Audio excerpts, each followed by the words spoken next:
And welcome everyone. तो आज हम शुरू कर रहे हैं केमिकल कंट्रोल एंड इंटीग्रेशन के बहुत इंपॉर्टेंट क्वेश्चन जो कि आपके प्रीवियस ईयर क्वेश्चन में पेपर में हमेशा आते रहते हैं, चाहे वो आपका कोई भी मेडिकल कोर्स का एग्जाम हो, चाहे आपका बीएससी नर्सिंग हो, पैरामेडिकल हो, बीपीटी का एंट्रेंस एग्जाम हो, या कोई भी एंट्रेंस एग्जाम हो आपका, चाहे आरयूएचएस का हो या फिर आपका यूपी नर्सिंग का हो या फिर आपका बीसीईसी का एंट्रेंस एग्जामिनेशन हो। और आज हम सॉल्व करेंगे लगभग 15 क्वेश्चन और उसमें विद आंसर के साथ। और सबसे अच्छी बात मेरी क्लास की ये रहेगी कि आपको क्वेश्चन इंग्लिश के साथ साथ हिंदी में भी मिलेगा। आज ये पहली क्लास है, इसमें सिर्फ इंग्लिश में है, लेकिन अगली क्लास जब भी आपकी सेकंड क्लास होगी उस क्लास में आपको बाइलिंगुअल मिलेगा, ताकि यूपी बोर्ड यानी कि हिंदी माध्यम वाले विद्यार्थियों को कोई भी दिक्कत परेशानी ना आए। तो हम इस आज के सेशन में 15 क्वेश्चन करने वाले हैं, फिर अगले सेशन में 15 क्वेश्चन करने वाले, फिर अगले सेशन में 15 क्वेश्चन ऐसे इस प्रकार से करेंगे। साथ में एक ज़रूरी सूचना मैं ये देना चाहूँगा कि अगर आपको हमसे कनेक्टेड रहना है तो डिस्क्रिप्शन बॉक्स में आपके लिए एक व्हाट्सएप ग्रुप बनाया गया, आप उस ग्रुप को ज्वाइन कर सकते हैं। उसमें आपको टाइम टू टाइम अपडेट किया जाएगा। साथ ही साथ में एक बात और ये भी, अगर आप इसको फ्री पीडीएफ में डाउनलोड करना चाहते हैं तो आपको डिस्क्रिप्शन बॉक्स में ऐप का लिंक दिया गया होगा, उस ऐप को डाउनलोड कर लें जो कि फ्री ऑफ कॉस्ट रहेगा। वहाँ पे आप जाएंगे, आपको एक फ्री कोर्स नाम का ऑप्शन मिलेगा, फ्री कोर्स में आपको ये पीडीएफ यहाँ पे मिल जाएगी। ठीक है, तो हम 15 क्वेश्चन करने वाले हैं। 15 क्वेश्चन में से पहला क्वेश्चन अगर पढ़ेंगे कि हार्मोन्स यानी कि हार्मोन्स क्या होते हैं, आपको 4 ऑप्शन मिलेंगे as it is as like here.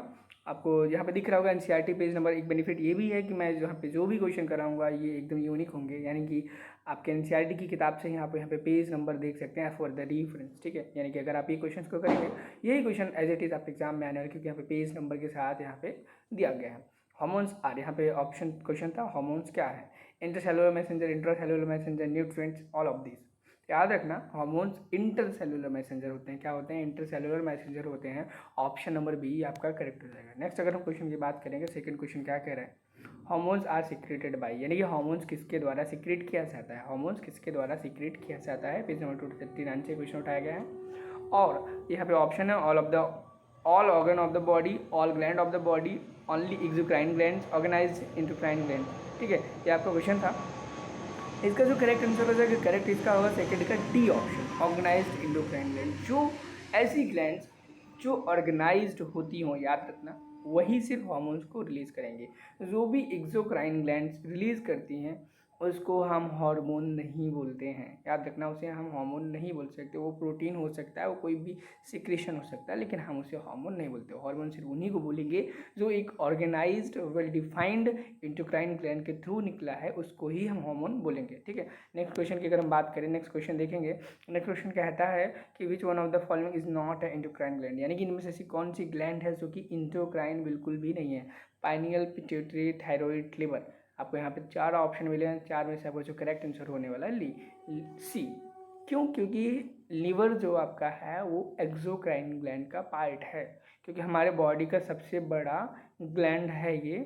ठीक है, जो कि एक्सोक्राइन है। ठीक है, और अगर हम बात करें कि ह्यूमन बॉडी में कौन सी इंडोक्राइन सबसे बड़ी होती है, इस क्वेश्चन का आंसर आपको कमेंट में हमें बताना है। ठीक है, कि हमारी ह्यूमन बॉडी की सबसे बड़ी इंडोक्राइन ग्लैंड कौन सी होती है। एक्सोक्राइन आपका लीवर होता है, बट इंडोक्राइन क्या होता है उसका जवाब आपको हमें देना है। नेक्स्ट क्वेश्चन पर अगर हम जाएंगे, नेक्स्ट क्वेश्चन में अगर हम देखेंगे यहाँ पे, विच of the following secrets hormone, which of the following secret hormone, यानी कि इनमें से कौन ऐसा है जो हार्मोन सीक्रेट करता है। Kidney, pineal gland, GIT, all of this. याद रखना, हमारे यहाँ पे जितने भी ऑर्गन दिए गए, क्या जितने भी ऑर्गन दिए गए, सब के सब हार्मोन सीक्रेट करते हैं, चाहे वो किडनी हो, पाइनियल ग्लैंड हो, जीआईटी यानी कि गैस्ट्रो इंटेस्टाइनल सिक्रेशंस होते हैं, जीआईटी ट्रैक्ट।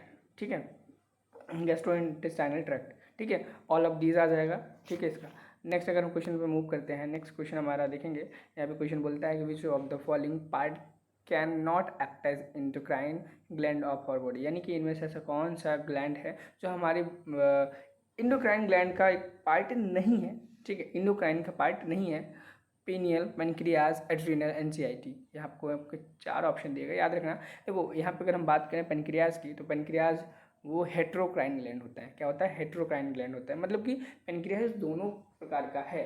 उसमें हम ये अब यहाँ पे क्लैरिफाई नहीं बताया गया कि आपने एक्सोक्राइन पार्ट लिया है कि एंडोक्राइन पार्ट लिया है, बट यहाँ पे एज यूजुअल आप देख पाओगे जीआईटी आपका जो है वो एक्सोक्राइन का पार्ट डायरेक्टली है, तो आप इसको यहाँ पे टिक कर लो। अगर जीआईटी यहाँ पर नहीं होगा तब आप जा करके कहीं बी पे बहुत कम चांसेस होंगे कि आप बी पे टिक करो, तो जीआईटी इसका सही आंसर हो जाएगा। नेक्स्ट क्वेश्चन की अगर हम बात करें कि hypothalamus is a basal part of, यानी कि हाइपोथैलेमस किस चीज़ का बेसल पार्ट होता है? Thalamus of the mid brain, डायनसेफेलन of the hind brain, डायनसेफेलन of forebrain and D option medulla. Question number 6 इसका जो करेक्ट आंसर होने वाला है क्वेश्चन नंबर 6 का करेक्ट आंसर हो जाएगा सी, डायनसेफेलन ऑफ द ब्रेन। क्या? डायनसेफेलन ऑफ द ब्रेन। थैलेमस जो होता है वो बेसल पार्ट होता है किसका? डायनसेफेलन ऑफ ब्रेन। नेक्स्ट क्वेश्चन पे अगर मूव ऑन करेंगे, नेक्स्ट क्वेश्चन कहता है हार्मोन्स ऑफ थैलेमस रेगुलेट्स, यानी कि हाइपोथैलेमस का जो हार्मोन है, हाइपोथैलेमिक हार्मोन जो है वो किस चीज़ को रेगुलेट करता है? Secretion of thyroid hormone, secretion of pineal hormone, secretion of pituitary hormone, secretion of adrenal hormone. ये 4 ऑप्शन है आपके, 4 में से आपका जो करेक्ट आंसर होगा हमारा हाइपोथैलेमस जो होता है वो पिट्यूटरी हार्मोन्स के रेगुलेशन में वर्क। तो यहाँ पे आप देख पाओगे ऑप्शन नंबर सी यहाँ का इसका बिल्कुल सही है, option number C is correct. ठीक, नेक्स्ट क्वेश्चन में अगर मूव करेंगे, हाइपोथैलेमस सीक्रेट, यहाँ पे फिर से एक क्वेश्चन पूछा गया, हाइपोथैलेमस क्या सीक्रेट करता है? क्या सीक्रेट करता है? रिलीजिंग से हार्मोन सीक्रेट करता है, डायनसेफेलन of the hind brain, डायनसेफेलन of forebrain and medulla. Answer number यहाँ पे क्वेश्चन नंबर 8 है, क्वेश्चन पूछा गया है कि हाइपोथैलेमस सीक्रेट्स, ये बहुत अजीब क्वेश्चन है, हाइपोथैलेमस सीक्रेट करता है मेडुला, इसका कुछ गलत लग रहा है यहाँ पे, ऑप्शन इसके गलत हैं कुछ, यहाँ पे रिलीजिंग एंड इनहिबिटरी हार्मोन होना चाहिए, ठीक है, वो स्टिमुलेट करता है, ठीक है। एक क्वेश्चन थोड़ा सा गलत है और इसके ऑप्शन भी गलत हैं, आप इस क्वेश्चन को कट कर दो, क्वेश्चन नंबर 8 को। क्वेश्चन नंबर 8 7 फिर से आ गया, 7 8 9 क्वेश्चन पे चलते हैं। Hormones of hypothalamus reaches to the posterior pituitary through, यानी कि जो हाइपोथैलेमस के हार्मोन है वो पोस्टीरियर पिट्यूटरी तक किसके द्वारा पहुंचते हैं? यानी कि अगर आपका ये हाइपोथैलेमस है, ये हाइपोथैलेमस है और आपकी ये पिट्यूटरी है और ये आपका पोस्टीरियर पिट्यूटरी का पार्ट है, यहाँ तक जो हार्मोन्स का सिक्रेशन वो किसके द्वारा पहुँचता है? पोर्टल सिस्टम के द्वारा, आर्टिकुलर सिस्टम के द्वारा, सर्कुलेशन के द्वारा, न्यूरॉन के द्वारा, या फिर बोथ ए एंड डी। इसका सही आंसर होगा न्यूरॉन। क्या होगा? न्यूरॉन होगा। याद रखना जब भी बात की जाए पोस्टीरियर पिट्यूटरी की, तो इसमें जो हाइपोथैलेमस के जो सिक्रीशंस हैं, हार्मोन्स हैं, वो न्यूरॉन्स के द्वारा जाते हैं, लेकिन वहीं पर अगर हम एंटीरियर पिट्यूटरी की बात करें तो पोर्टल सिस्टम से जाता है। किससे जाता है? पोर्टल सिस्टम से जाता है, ठीक है। इस क्वेश्चन से मिलता जुलता एक क्वेश्चन ये भी हो सकता है, यहाँ पे पोस्टीरियर पार्ट का पूछा गया, एंटीरियर पार्ट की बात करेगा जब भी तो पोर्टल सिस्टम में आंसर उसका आएगा। नेक्स्ट क्वेश्चन की अगर हम बात करें क्वेश्चन नंबर 10 की, क्वेश्चन नंबर 10 में आपको मिलेगा the pituitary gland is located, यानी कि पिट्यूटरी ग्लैंड कहाँ पर लोकेटेड है? बहुत सा बेसिक क्वेश्चन है, यहाँ पे इसका आंसर हो जाएगा option number A, sella turcica, मतलब bony cavity of sella turcica. अब आपको ये बताना है जो सेला टर्सिका है वो किसके रूप पर बनी, ब्रेन कैसे कौन से पार्ट के रूप पर सेला टर्सिका बनी हुई है, ठीक है।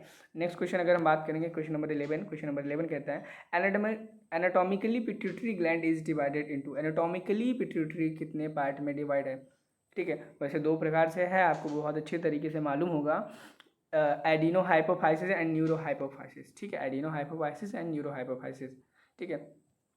नेक्स्ट अगर हम बात करें adeno hypophysis is consist of, यानी कि एडिनो हाइपोफाइसिस किस को कंसिस्ट करता है, यानी कि एडिनो हाइपोफाइसिस क्या क्या कंटेन करता है? याद रखना एडिनो हाइपोफाइसिस 2 चीज़ों को कंटेन करता है, पार्स डिस्टेलिस, ठीक है, जिसे हम एंटीरियर पिट्यूटरी भी बोलते हैं, एंड पार्स इंटरमीडिया, क्या? Pars intermedia. Option number B आपका करेक्ट हो जाएगा। क्वेश्चन नंबर 13 पे जाएंगे हम, क्वेश्चन नंबर 13 देखेंगे। क्वेश्चन नंबर 13 कहता है कि the pars distalis region of the pituitary commonly called as, यानी कि जो आपका पार्स डिस्टेलिस रीजन है पिट्यूटरी का, उसको कॉमनली हम क्या बोलते हैं? तो याद रखना इस पार्ट को हम क्या बोलते हैं? एंटीरियर पिट्यूटरी बोलते हैं। क्या? एंटीरियर पिट्यूटरी बोलते हैं। यहीं पे अगर हम बात की जाए पार्स नर्वोसा की या फिर एडिनो न्यूरोफाइसिस की, तो वहाँ पे हम बोलेंगे उसको पोस्टीरियर पिट्यूटरी बोलेंगे। क्या बोलेंगे? पोस्टीरियर पिट्यूटरी बोलेंगे। एंड सेकंड लास्ट क्वेश्चन है आपका, प्रोलैक्टिन इज प्रोड्यूस्ड बाय, यानी कि प्रोलैक्टिन किसके द्वारा प्रोड्यूस किया जाता है? पार्स डिस्टालिस के द्वारा, पार्स नर्वोसा के द्वारा, पार्स इंटरमीडिया के द्वारा, हाइपोथैलेमस के द्वारा। आपका जो करेक्ट आंसर हो जाएगा आपका ये जो प्रोलैक्टिन रिलीजिंग PRL यानी कि प्रोलैक्टिन रिलीजिंग हार्मोन, ठीक है, वो आपका होगा पार्स डिस्टालिस के द्वारा। किसके द्वारा? पार्स डिस्टालिस के द्वारा। नेक्स्ट एंड लास्ट क्वेश्चन आपका होगा आज के लिए कि ACTH स्टैंड्स फॉर, यानी कि ACTH का क्या फुल फॉर्म होता है? तो इसका करेक्ट आंसर हो जाएगा एड्रीनोकॉर्टिकोट्रोपिक हार्मोन, यानी कि ऑप्शन नंबर सी करेक्ट हो जाएगा। आज के हमने 15 क्वेश्चन सॉल्व कर लिए। पार्ट 1 ये आज का आपका कंप्लीट हुआ एंड नेक्स्ट पार्ट में हम बात करेंगे क्वेश्चन नंबर फिर से 1 से लेकर के 15 तक 40 से 50 हम क्वेश्चन करेंगे पर टॉपिक पे। देखो इनकेस आपको कोई भी दिक्कत परेशानी हो, आपको डिस्क्रिप्शन बॉक्स में हमारे जितने भी लिंक हैं, चाहे टेलीग्राम के हो, व्हाट्सएप ग्रुप के लिंक हो, हमारे ऐप के लिंक है, सारे लिंक आपको वहाँ से मिल जाएंगे। आप हमारा ऐप डाउनलोड कर लें, वहाँ पे आपको फ्री ऑफ कॉस्ट PDF मिल जाएगी। साथ ही साथ में आप व्हाट्सएप ग्रुप ज्वाइन कर लें ताकि आप हमसे कनेक्ट रह सकें। फिर मिलते हैं नेक्स्ट पार्ट के लिए, और आपको कैसा लगा वीडियो उसको भी आप कमेंट सेक्शन में ज़रूर बताएं। Thank you, have a nice day.